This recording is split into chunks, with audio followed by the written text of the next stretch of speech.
Hi, hello and welcome to BAJ Home Bakers. இன்னைக்கு வீடியோவில் நம்ம டாப் ஃபார்வர்ட் கேக் எப்படி செய்யலாங்கிறது பார்க்கலாம். டாப் ஃபார்வர்ட் கேக்கு செய்கிறதுக்குள்ள டிப்ஸ் ட்ரிக்ஸ் எல்லாமே நான் உங்களுக்கு எக்ஸ்பிளைன் பண்ண போகிறேன். வீடியோவை ஸ்கிப் பண்ணாமல் லாஸ்ட் வரைக்கும் பாருங்கள். வீடியோவை லைக் பண்ணுங்கள், கமெண்ட் பண்ணுங்கள். என்னோடய வீடியோவை சேனலை சப்ஸ்கிரைப் பண்ணாமல் பார்த்துட்டு இருக்கீங்கன்னா சப்ஸ்கிரைப் பண்ணி சப்போர்ட் பண்ணுங்கள். அது மாதிரி BAJ வேர்ல்டு சேனல்லையும் சப்ஸ்கிரைப் பண்ணுங்கள். சேனலோட லிங்க் நான் டிஸ்கிரிப்ஷனில் கொடுக்குறேன். வாங்க வீடியோக்குள்ளே போகலாம். இந்த கேக் பார்த்தீங்கன்னா நான் 1/2 kg தான் செய்திருக்கேன். 6 inch டின்னில் நான் பேக் பண்ணி எடுத்திருக்கேன். இந்த கேக்கை நான் க்ரம் கோட்டிங் முடிச்சு 1/2 hour ஃப்ரிட்ஜில் வச்சு செட் பண்ணி எடுத்தாச்சு. இனி இதில் ஐசிங் செய்துக்கலாம். இந்த வீடியோவில் உங்களுக்கு ஜஸ்ட் அந்த டெக்கரேஷன் மட்டும்தான் எப்படி செய்யணுங்கிறத நான் இன்க்ளூட் பண்ணியிருக்கிறேன். ஸோ ஐசிங்குக்கு நான் அந்த யூஸ் பண்ண கலர் பார்த்தீங்கன்னா ரோஸ் கோல்டு கலர். இது எப்படி நம்ம செய்யணும் அப்படின்னா அதோட கலர் காம்பினேஷன் எப்படி வரும்னு பார்த்தீங்கன்னா எலக்ட்ரிக் பிங்க் இருக்கு இல்லையா, அது ஒரு 2 drop அப்படின்னா எல்லோ கலர் லைட்டாக டச் பண்ணி வைக்கணும். ட்ராப் எல்லாம் கிடையாது, லைட்டாக டச் பண்ணி வச்சா போதும் நமக்கு வந்து இந்த ரோஸ் கோல்டு கலர் கிடைக்கும். இப்போ எலக்ட்ரிக் பிங்கில் நார்மல் பிங்க் தான் இருக்குது அப்படின்னாலும் நமக்கு அதில் லைட்டாக எல்லோ கலர் டச் பண்ணி கொடுத்தோம் அப்படின்னா நமக்கு இந்த ரோஸ் கோல்டு கலர் கிடைக்கும். அண்ட் ரொம்ப இம்பார்ட்டண்ட் என்னென்னா இந்த டாப் ஃபார்வர்ட் கேக்கு நம்ம எப்போவுமே செய்கிறது 1 kg செய்தால் ரொம்ப நல்லாயிருக்கும். அப்போ தான் கொஞ்சம் அதோட டிசைன் நமக்கு வெளியில் தெரியும். 1/2 kgங்கும் போது ரொம்ப ஷார்ட்டாக இருக்கும் இல்லையா, அதை விட 1 kg தான் அழகாக இருக்கும். பட் நான் 1 kgயில் எனக்கு செய்கிறதுக்கு சான்ஸ் கிடைச்சா செய்து காமிக்கலாம் அப்படின்னு தான் வெயிட் பண்ணிகிட்டு இருந்தேன். பட் எனக்கு இது வரைக்கும் எனக்கு வாய்ப்பு கிடைக்கல. பட் எனக்கு 1/2 kg கேக்குக்கு டாப் ஃபார்வர்ட் டிசைன் வந்து ஆர்டர் வந்துச்சு. சரி, ஓகே, நம்ம வீடியோக்கு பண்ணிக்கலாம் அப்படின்னு தான் இந்த 1/2 kgயில் செய்து காமிக்கிறேன். ஏன்னா இப்போ நம்ம 1/2 kgயில் செய்யும்போது நமக்கு மேக்ஸிமம் 3 லேயர்ஸ் தான் செய்ய முடியும். ஓகேங்களா, இப்போ 5 inch டின்னில் நம்ம செய்கிறதா இருந்தால் நமக்கு 4 லேயர்ஸ் கிடைக்கும். ஆனால் நம்ம அப்படி செய்யும்போது அந்த கேக்குக்கு அந்த ஹாஃப் கட் பண்ணி அந்த ஒரு டிசைன் நமக்கு பார்க்குறதுக்கு நல்லா இருக்காது. நம்ம டாப் ஃபார்வர்டு டிசைன் செய்து வேஸ்ட்டாக போயிடும். இப்போது நீங்கள் ஒரு டாப் ஃபார்வர்ட் கேக்கு டிசைன் பண்ணுறீங்க அப்படின்னா 750 grams இல்லைன்னா 1 kg இந்த மாதிரி நீங்கள் ஆர்டர் எடுத்துக்கோங்க.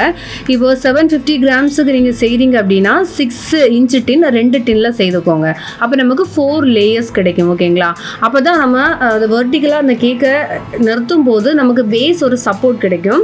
அதுவே இப்போ 1 kg கேக் பண்ணுறீங்கன்னா 7 inchல 2 டின்னில் பண்ணுங்கள். அப்போ நமக்கு ஒரு டின்னில் 2 லேயர்ஸ், அப்படி டோட்டலாக 4 லேயர்ஸ் நமக்கு கிடைக்கும். ஸோ அதுவும் இப்போ 1 kg கேக்குக்கு நம்ம வெர்டிக்கலாக நிறுத்தும் போது அந்த கேக்கும் கொஞ்சம் பார்க்குறதுக்கு பெருசாக நம்ம டெக்கரேஷன் எல்லாம் பண்ணும்போது அழகாகவும் இருக்கும். அதே இது பேஸ்லேயே நமக்கு ஒரு சப்போர்ட் இருக்கும் அந்த 4 லேயர்ஸ் செய்யும் போது.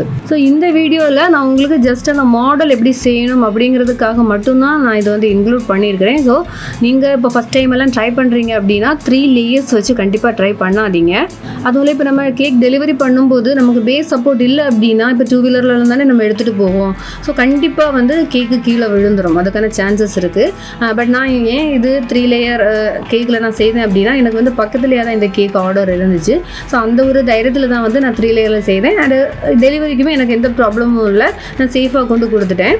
ஸோ நம்ம இந்த டாப் ஃபார்வர்ட் கேக்கு செய்ய ஸ்டார்ட் பண்ணுற டைமில் இந்த ஒரு விஷயத்தை கண்டிப்பாக கவனிச்சுக்கணும். அதாவது எவ்வளோ கேஜியில் செய்ய போகிறோம், எவ்வளோ லேயருக்கு செய்ய போகிறோம் அப்படிங்கிறது.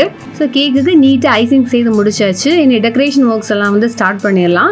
நான் இதுக்கு வந்து கேக்கோட டாப்பில் ஸ்டென்சில் ஒர்க் தான் கொடுத்துருக்கேன். ஸோ எப்படி ஸ்டென்சில் ஒர்க்கு கொடுக்கணும், அதுக்கு நம்ம என்ன மாதிரி ஐசிங் செய்யணும், என்ன டைப்பில் உள்ள க்ரீம் அந்த ஸ்டென்சிலிங்குக்கு நம்ம அப்ளை பண்ணணும் அப்படிங்கிற எல்லாமே டீட்டெயில்டாக நான் ஒரு செப்பரேட் வீடியோ ஆல்ரெடி அப்லோட் பண்ணியிருக்கிறேன். நான் லிங்க் டிஸ்கிரிப்ஷனில் கொடுக்குறேன், பார்க்காதவங்க பாருங்கள். ஸோ இந்த மாதிரி டெக்கரேஷன் பார்த்தீங்கன்னா எனக்கு கஸ்டமர் கேட்டிருந்தாங்க. இது வந்து ஒரு கஸ்டமைஸ்டு மாடல், அவங்க கொடுத்துருந்த அந்த மாடல் அந்த கலருக்கு தான் நான் வந்து டெக்கரேஷன் பண்ணியிருந்தேன்.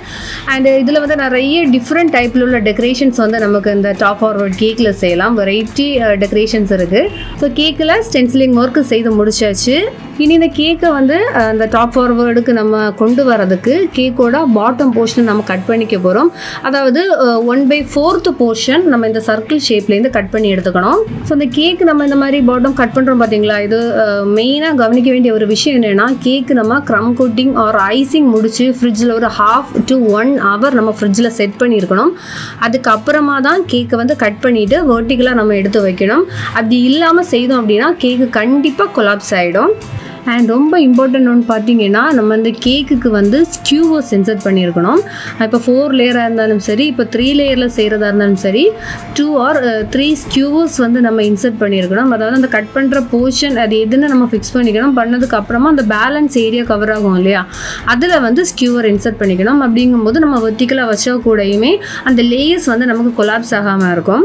ஆல்சோ டிரான்ஸ்போர்ட்டேஷன் பண்ணும்போது கூட நமக்கு வந்து சேஃபாகவே இருக்கும். இது பார்த்தீங்கன்னா இந்த கேக்கு செய்கிற அந்த டைமில் இந்த ஸ்கியூவர்ஸ் இன்சர்ட் பண்ணது ரெக்கார்ட் பண்ண மிஸ் ஆகிடுச்சு.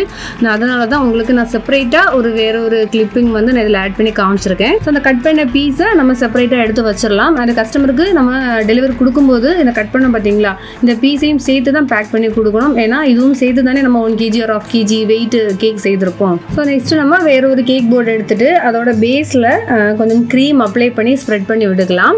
ஸோ இனி வந்து நம்ம கட் பண்ண இந்த கேக்கு பார்த்தீங்கன்னா வேறொரு போர்டுக்கு வெர்டிக்கலாக ட்ரான்ஸ்ஃபர் பண்ணி எடுத்துக்க போகிறோம். ஸோ அதுக்கு முன்னால் பேலட் நைஃப் யூஸ் பண்ணி அந்த கேக்கை அந்த போர்டில் அந்த ஒட்டி பிடிச்சிருக்கோம் இல்லையா, அதை லைட்டாக இந்த மாதிரி நம்ம எடுத்து விட்டுக்கலாம். அப்படி இல்லாத பட்சத்தில் நம்ம இந்த போர்ட்லேருந்து வேற ஒரு போர்டுக்கு நம்ம ட்ரான்ஸ்ஃபர் பண்ணும்போது ஆல்ரெடி ஐசிங் பண்ண அந்த க்ரீம் வந்து அதிலே ஒட்டிக்கும்.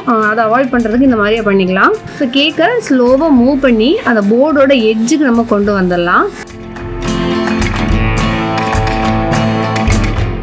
சரி, இந்த ஹரிசாண்டலில் இருந்த கேக்கை நம்ம வெர்டிக்கலாக வேற ஒரு போர்டில் எடுத்து வைக்க போகிறோம்.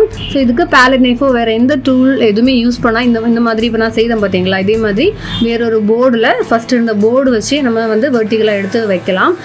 இல்லை நம்ம வந்து இப்போ பேலட் நைஃப் ஏதாவது எடுத்து வெர்டிக்கலாக வைக்கும்போது என்ன ஆகும்னா மேபி அதோட அலைன்மெண்ட் எதுவும் சேஞ்ச் ஆகலாம்.